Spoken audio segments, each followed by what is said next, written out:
Assalamualaikum warahmatullahi wabarakatuh. Sampurasun Baraya, balik lagi bareng kita dari tim Edukasi Channel yang menguak mitos-mitos dan urban legend yang ada di Indonesia dan mengedukasi kalian mengenai hal-hal spiritual dan metafisika tentunya teman-teman. Dan seperti yang teman-teman lihat nih, sekarang kita ada di mana, Kang Ijong?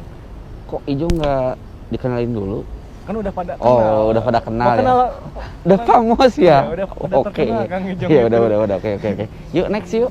Nah, sekarang Kang Ijong tahu nggak kita ada di mana? Mungkin Kang Ijong juga udah terbiasa ke sini mungkin. Oh, di sini kalau nggak salah ini Baksil ya? Ya, Babakan Baksil Siliwangi. atau Babakan Siliwangi, betul banget.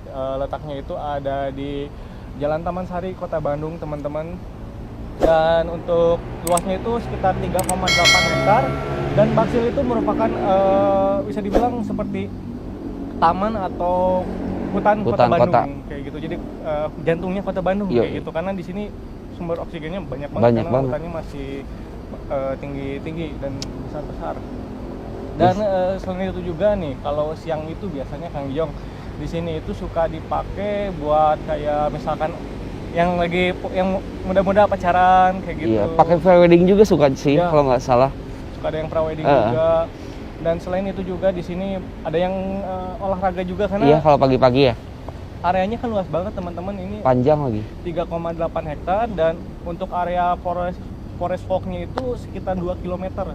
Jadi buat teman-teman tuh yang pengen ngecilin perut kayak kita kan gede-gede. Kayaknya kita kan gede ya. Bisa langsung auto kurus kayaknya ya. Betul. Jadi bisa kesini teman-teman main. Cuman karena sekarang kondisinya masih COVID juga mungkin agak dibatasi gitu. Dan tiketnya nggak dibebasin ya. Kayak gitu, tiketnya cuma bayar parkir motor aja ya? Parkir motor aja. Ya, kayak gitu. Nah, selain itu juga di sini juga teman-teman mau selfie bisa. Iya, gitu. soalnya pemandangannya kalau misalnya pagi atau siang pun enak ya, kalau dipakai foto-foto kayak gitu. Betul, Kang Jong, banyak banget spot selfie. Nah, tapi di balik keindahan Babakan Siliwangi, di balik memori kenangan orang-orang pacaran yang bahagia di sini. Ada aja ya? Ya, terdapat ada cerita-ceritanya. Ada satu kisah tragis, Kang Ijong. Oh, apa itu? Yang bisa dibilang ini tuh udah melegenda banget kayak gitu. Dan jadi langsung aja ya ke ceritanya. Biar langsung aja. Saya juga penasaran nih. Iya, betul. Biar teman-teman juga yang penasaran tahu. Jadi sekitar tahun 1981 pernah terjadi satu insiden yang bisa dibilang cukup tragis, Kang Ijong. Itu mitos atau emang ceritanya benar-benar ada? Ini benar-benar ada. Udah ada di koran juga ya? Udah ada. Ceritanya sekitar tadi seperti yang Repan bilang di tahun 1981. Jadi kejadiannya itu ada di jalannya sih, bukan di Baksil. Yang di sebelah sana ya? Iya, betul. Jadi ada satu singkat cerita, ada satu keluarga, dia itu memarkirkan mobil di seberang karena mau istirahat makan ke sebuah restoran, dan diparkirkannya itu tepat di seberang restoran tersebut, teman-teman, kayak gitu. Nah, ketika satu keluarga itu mau nyebrang ke restoran tersebut, ada mobil yang melaju kencang kayak gitu, dan singkat cerita ketabraklah satu keluarga itu. Dan yang bikin tragisnya itu semuanya meninggal, namun ada satu anak yang bisa dibilang namanya Uci, kayak gitu, sempat kritis. Dan pada saat kritisnya itu dia itu meneriakan memanggil boneka Uci mana, boneka Uci mana, boneka Uci mana, kayak gitu. Jadi sampai meninggalnya pun bonekanya tidak ditemukan. Sampai sekarang pun kayaknya itu jadi cerita yang benar-benar ini ya, sampai sekarang ya. Betul banget. Dan untuk ibarat untuk mengingatkan lah tragedi tersebut, warga sekitar pada zaman tersebut menggantungkan satu buah boneka di pohon tersebut. Dan karena konon katanya sih emang untuk biar si arwahnya nggak penasaran gitu. Oh, jadi itu sesuai pemahaman mereka gitu ya. Betul banget kayak gitu. Nah, mungkin ada yang mau ditanyain lagi nggak? Itu selain cerita Uci, ada lagi nggak cerita-cerita yang lain yang agak horor gitu di daerah Baksil? Sebenarnya sih berdasarkan cerita warga sekitar sih di sini ada satu penunggu. Satu penunggu, dan satu penunggunya itu berwujud maung. Wih, ngeri juga ya. Gitu ya. Ada maung ya. Dan bisa dibilang si maung tersebut itu kayak semacam pemimpinnya. Pemimpinnya kayak gitu. Bentar, ada ini. Kita hormati dulu. Jadi kayak gitu, dan untuk sebenarnya sih yang sering nampaknya itu lebih kayak semacam penampakan kayak kuntilanak, pocong yang sering nampaknya itu kayak gitu di sini itu kayak gitu. Dan mungkin sebenarnya kalau untuk masalah hal-hal gaib nanti bisa kita obrolin sama Kang Edo ya, yang lebih paham kayak gitu. Dan sebenarnya ada satu kisah lagi nih, ini baru teman-teman 2016 sempat terjadi sebuah kisah tragis juga teman-teman. Apain tuh? Jadi kan ini tuh untuk areanya kan sangat luas, saking luasnya juga ada satu titik di mana terlewati oleh Sungai Cikapundung. Oh iya. Kayak gitu. Jadi pada tahun 2016 itu pernah ditemukan satu sosok mayat pria di sungai tersebut kayak gitu.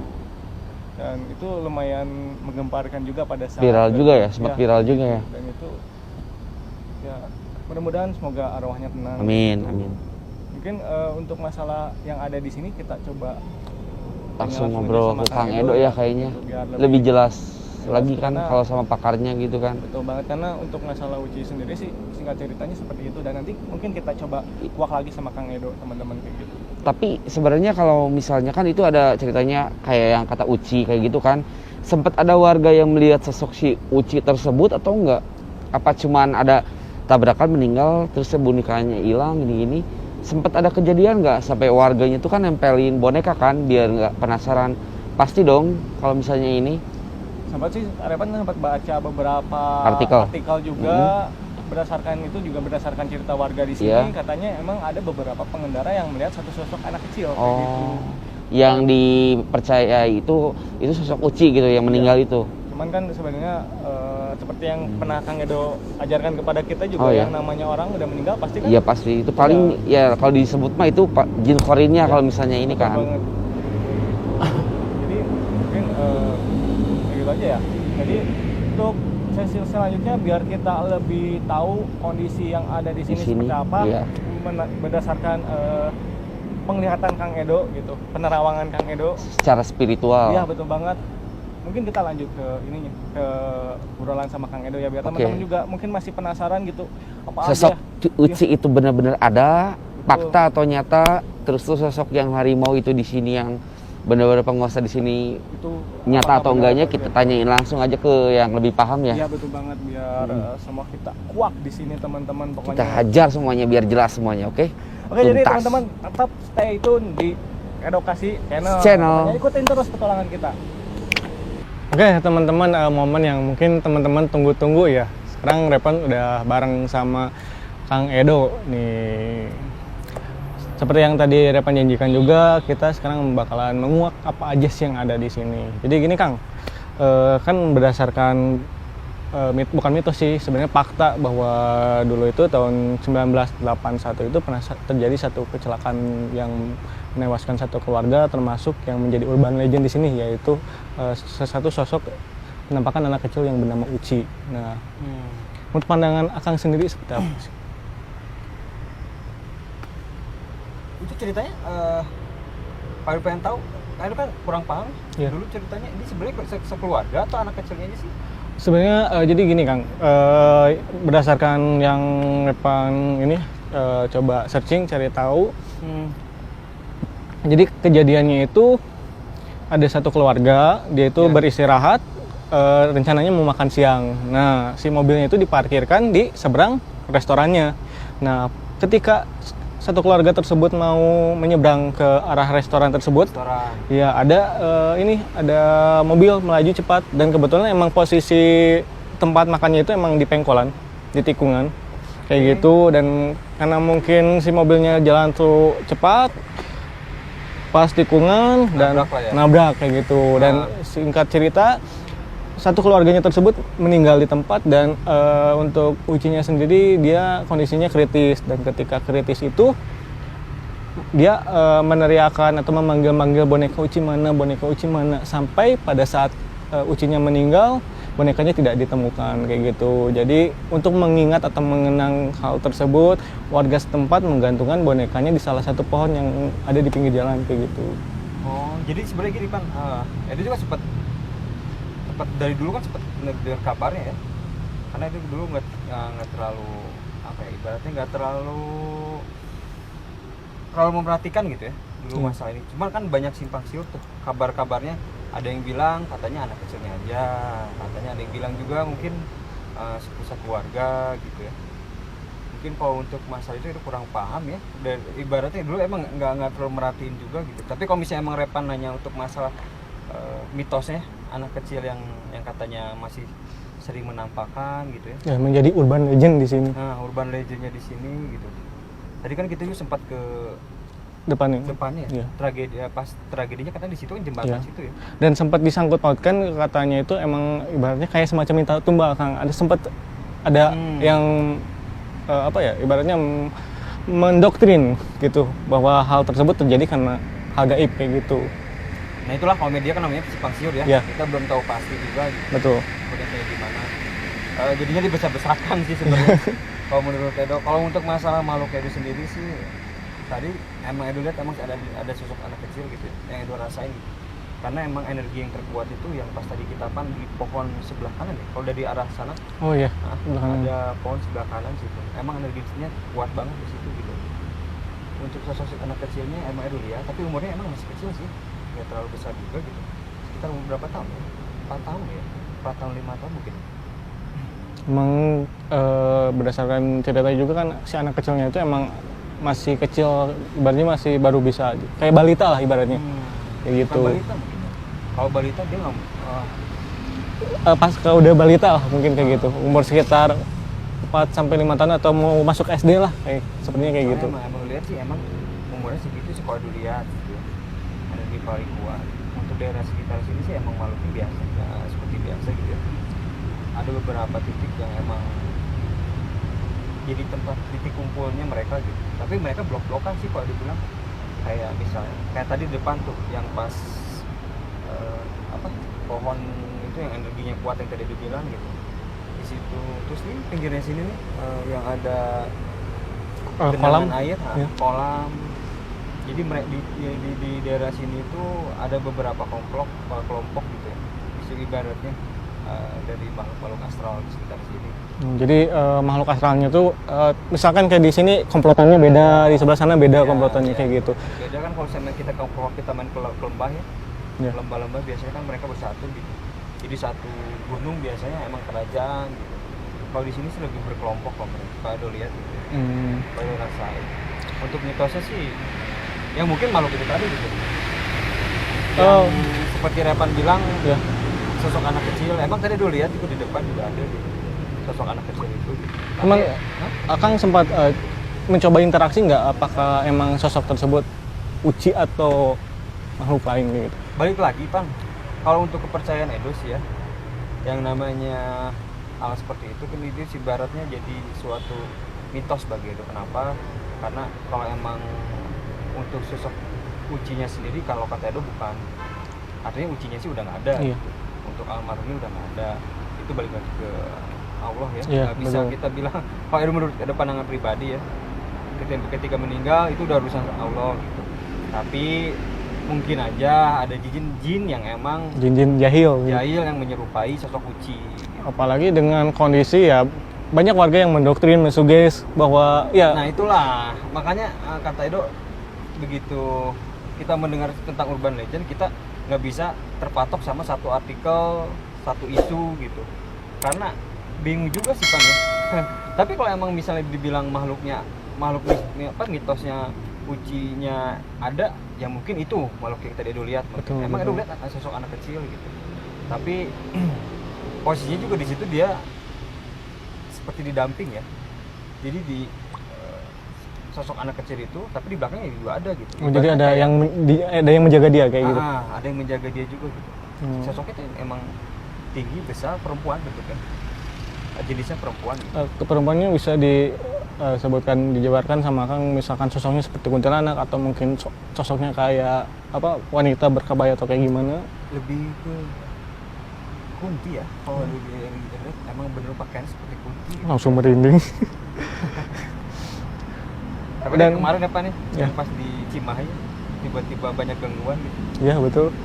Dan kalau menurut Akang pribadi sih, jujur kalau Repan sendiri sebenarnya udah punya jawaban gitu. Kan buat teman-teman juga mungkin penasaran, apakah ada keterkaitan pas kecelakaan yang tragedi yang tahu itu yang Uci itu, apakah ada keterkaitan dengan hal mistis, misalkan emang ada gangguan gitu, emang sengaja diganggu sama ini, kalau menurut pandangan Akang? Bisa dibilang Pan, tapi lebih ke mungkin takdir ya. Iya. Tapi ada juga sih emang tempat yang emang benar-benar sering jatuh korban karena ulah-ulah makhluk astral gitu. Tapi kalau emang posisi di sini Edo katakan iya. Karena emang ada beberapa makhluk yang emang iseng ya, jahil gitu. Oke. Tapi balik lagi ya, itu sebenarnya tetap takdir ya. Betul, dan kalau Allah sudah bilang harus meninggal ya meninggal gitu. Dan ini kalau dari jawaban Repan pribadi sih sebenarnya kalau dilihat dari letaknya sendiri kan ini posisinya tikungan ya Kang ya. Ya betul. Jadi kalau secara logika sendiri sebenarnya teman-teman gitu kalau berpikir positif kan karena emang posisinya tikungan, belum lagi ditambah posisinya yang menurun jalannya. Jadi ya kalau teman-teman yang lewat sini apalagi malam lebih lebih hati-hati aja gitu karena posisinya emang tikungannya emang benar-benar ini. Apalagi pas yang tajam. jembatan tuh. Betul, belum lagi ditambah areanya yang menurun kan resikonya cukup besar ketika kita lewat tempat tersebut apalagi dengan keadaan ngebut kayak gitu. Jadi kalau lewat sini Repan saranin sih lebih ini aja hati-hati kayak gitu. Nah kan juga kan kemarin dia sempat dengar tuh yang kabar pas pasang kekasih meninggal tepat di belokan sini gitu. Ternyata kan kondisi setelah dicek, tadi sempat baca beritanya kan dulu itu. Iya. Sepasang kekasih dia pulang dari nggak tahu dari mana. Pokoknya waktu seperti meninggal kondisinya emang keadaan mabuk. Ibaratnya tidak sadar. Iya. Jadi bukan berarti karena malu. Ya, kita juga sebagai manusia nggak bisa langsung mensalahkan gitu, mengkambing hitamkan makhluk gaib juga kayak gitu. Gitu. Tapi emang ada beberapa makhluk yang emang ya kalau dilihat sekitaran sini emang ada. Tapi lebih yang dilihat sih lebih ke perempuan ya, yang lebih jahilnya itu.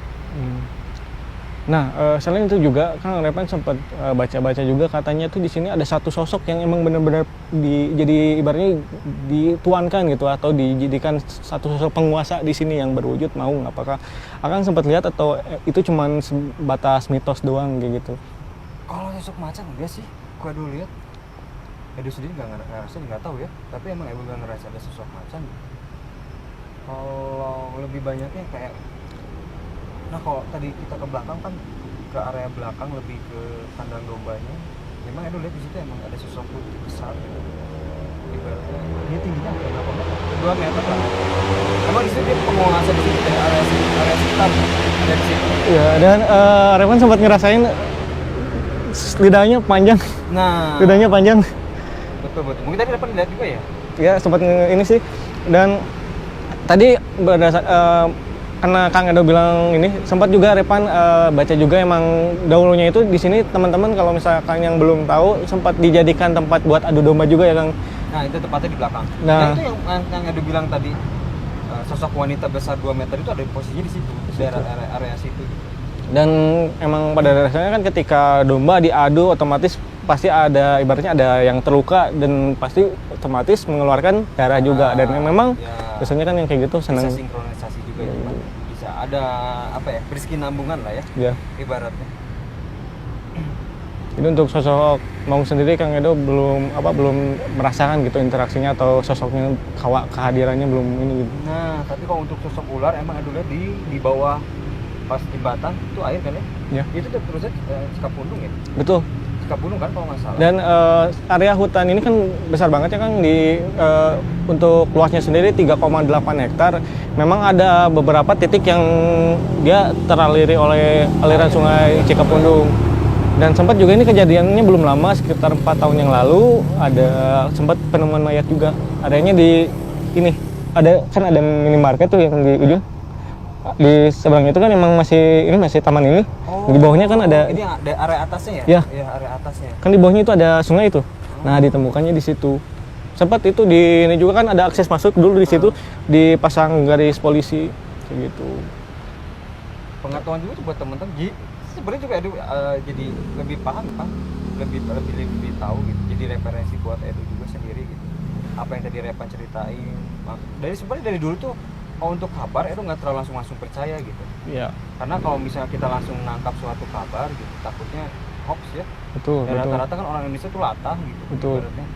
karena ada kejadian tabrakan, terus di situ tempat areanya banyak ibaratnya banyak tumbal ya. Iya betul. Untuk suka meminta tumbal gitu. Edo sih nggak langsung percaya. Apalagi kan sekarang era digital gitu. Era digital cepat tuh nyebarnya gitu. Betul banget. Jadi emang benar-benar kita harus pintar memfilter apa yang. Ya, kita harus pintar memfilter gitu. Ya gitu. Untuk area sih lumayan. Untuk menurut Kang Edo nih yang emang sosok yang benar-benar Kang Edo rasain paling energinya paling kuat itu yang mana? Kalau disebut energi kuat, wanita yang tadi di pohon yang tadi yang dibilang Yang jaga sama anak kecil. Iya. Itu energinya emang benar-benar kuat, Pak. Ibaratnya kalau bisa dibilang dia picik-picik gitu. Energinya emang benar-benar kuat. Sama di belakang yang tadi itu bilang yang ada buat adu domba itu. Domba di situ itu emang benar kerasa banget sama itu gitu. Kalau sekitaran sini ya nggak terlalu sih. langsung kerasa merinding teman-teman. Karena seperti yang sering Repan bilang, ketika kita bercerita tentang mereka, ya mereka juga pasti seneng gitu dan kadang datang juga. Merasakan. Bener, Mereka lebih merasakan. pasti mau merasakan. Apalagi kalau kita seperti Repan kan, Repan dulu seperti Indigo kan ya. Indigo gitu. Dan juga pasti sekarang mereka masih juga ngerasain gitu. Kayak gitu sih, Pak. mudah-mudahan nggak ada yang suka lagi. Nah, lebih sukanya ke Ijong. Ke Kang Ijong ya, mudah-mudahan sukanya ke Kang Ijong aja. Ya mungkin gitu ya, seperti itu kan ada lagi nggak? Inilah sosok Ijong Banaspati. Kang Ijong ada ini nggak, ada yang mungkin bikin Kang Ijong penasaran nggak di sini apa Nih, gitu? Om Marka dong sini gabung. Ya udah lama kita nggak in frame berempat teman-teman. Biasa cewek. Apa lagi? Udah lama kita nggak in frame berempat. Primus prime-nya di grup kita guys. Ada apa? Orang paling dingin sedunia. Orang paling dingin, paling kaku. Jong, ada pertanyaan nggak Jong nih? Kang Arka ada yang bikin penasaran nggak? Di sini paling yang bikin penasaran kan di situ ada tanggal dingin dia. Nah, beringin ya itu yang tadi disebut. Nah, tadi yang setiap kalau misalnya ke situ ya si kita pikirnya ke situ suka langsung pusing gitu. Kang Edo kenapa ya? Makanya tadi kan dibilang kan Repan kan energi di pohon itu emang benar-benar kuat. Makanya tadi dibilang dia sosoknya seperti apa gitu. Emang di situ Jong titik tumpul yang emang benar-benar energi paling kuat tuh di situ. Kalau untuk daerah luar ya. Jadi kalau area dalamnya di belakang. ini kayak semacam porosnya tuh di situ. Nah, porosnya di situ. Gitu. Om Arka coba tanya Om Arka. Susah, dia robot. Susah. Nggak mungkin dia bisa nanya. Mana yang mau ditanyain? Kan Drama Korea apa yang sekarang lagi? Oh, Ini yang mau nanya. Iya. Mau nanya. Iya. Mau nanya sampai jam berapa dari sini? Aduh. Tidak berbobot anjing pertanyaan. Enggak, ini maksudnya ini ke dalamnya apa itu teh? Ini forest walk. Forest itu hutan, walk itu ya jalan. Jadi buat teman-teman yang misalkan seneng jalan-jalan mau ngecilin badan nih, kita kan gendut nih. Jalan, soalnya panjangnya ini lumayan panjang, Kang Arka, sekitar 2 km untuk panjang si forest walk-nya itu sendiri, kayak gitu. sampai area belakang ya kalau Ya, pokoknya ini muter, posisinya muter kan, ini kita ada di sisi sebelah kanan, ada sebelah kirinya juga. Pokoknya nanti pasti ketemu, jadi kayak semacam ini aja. Ya, nggak letter U, jadi kayak semacam lintasan aja, kayak gitu. Kayak gitu teman-teman. Dan dari posisi banyak kursi ini buat apa? Nu hajatan? enggak, kadang kalau siang suka ada warteg jualan di sini. Nasi Padang, warteg suka ada. Teh khusus gitu, kayak buat acara-acara gitu. Kare. Nggak, tempat ini sih lebih buat teman-teman yang misalkan buat warga lokal ataupun turis yang misalkan mampir ke sini mau refreshing, pengen tenangin diri, olahraga bisa di sini. Kan Kayak kita gitu. udah keliling-keliling misalnya kan. Atau tadi seperti yang Kang Ejong bilang, bisa buat prawedding juga ya, buat Udah ada pacaran. berapa kali sih saya lihat di sini di tempat pakai prewedding. Jongnya kapan Jong? Jadi kapan praweddingnya, Jong? Yuk next, pertanyaan yang lain. Oke. Tadi sekian aja. Ini dulu Kang, sebelum akhirin video kita hari ini, ada pesan nggak buat teman-teman di sini yang misalkan main ke sini atau misalkan lewat jalan sini, pesan dari Kang Edo sendiri? Seperti yang Repan tadi bilang ya, yang pertama yang Edo saranin itu masalah mitos. Jadi buat teman-teman jangan langsung percaya untuk masalah mitos gitu. Terus yang keduanya yang seperti kata Repan bilang tadi benar banget tuh. Ini kan sebenarnya areanya lintasan cepat ya, bisa dibilang lintasan cepat gitu. Lebih hati-hati aja sih sebenarnya. Hubungannya agak tajam. Ibaratnya tajam, bener. bisa dibilang inilah teman-teman rawan kecelakaan, lokasi yang rawan bener. kecelakaan kayak gitu. Udah sih gitu aja. Lebih safety lagi. Kalau Jadi untuk lebih makhluknya safety emang riding. tadi diceritain sama Repan gitu. Emang sosok wanita anak kecil tersebut emang Edo lihat. Tapi dia didampingi juga sama seorang perempuan. Tepatnya di Pohon Beringin situ sih tadi pas Edo lihat. Berinding loh, serius ini. Soalnya dulu juga kan teman saya ada yang sempat eksplor di sini nih. Nggak sengaja itu ada sosok yang benar-benar kerekam kamera yang nggak sengaja yang dulu pas pertama kenal sama Repan Iya, yang dulu kan. iya. pernah For your, kan ada yang bener rekam teman-teman, kamera kan? for your Dulu ya. information, Repan pertama kenal sama Kang Ejong itu di sini. Jadi ini tempat bersejarah buat Iya, kita. bener. Pas pertama yang pas waktu naik mobil kan itu Iya. benar-benar nggak sengaja kena Betul, ya. betul. Satu sosok ya. Iya. Iya. Dan anak-anak pun nggak ada yang nyadar sama sekali yang ada di situ. Bener banget. Kayak gitu sih mungkin, jadi segitu ya pesan dari Kang Edo, dari kita semua. Pokoknya buat teman-teman yang lewat ke ini jangan tuh mengkambing hitamkan dulu makhluk gaib. Kita tetap berpikir positif. Mungkin itu emang zona rawan juga kayak Jadi gitu. lebih hati-hati Lebih ya, hati-hati lagi. Safety riding gitu. Buat teman-teman yang suka nongkrong di sini juga jangan mesum, jangan mabok. Jangan lupa minum tolak angin. Iya betul Nah, banget. itu. Ya sponsor lagi, nggak dibayar juga. Anjir. Oke, mungkin cukup sekian ya. Nah, Pokoknya terima kasih buat teman-teman semua yang udah pantengin video kita. Jangan lupa subscribe. Jangan lupa subscribe dulu. Jangan lupa subscribe, like, and share. oke. komen terima- jangan lupa. Ya. Oke, thank you. Kita dari Kasih Channel. Assalamualaikum warahmatullahi wabarakatuh.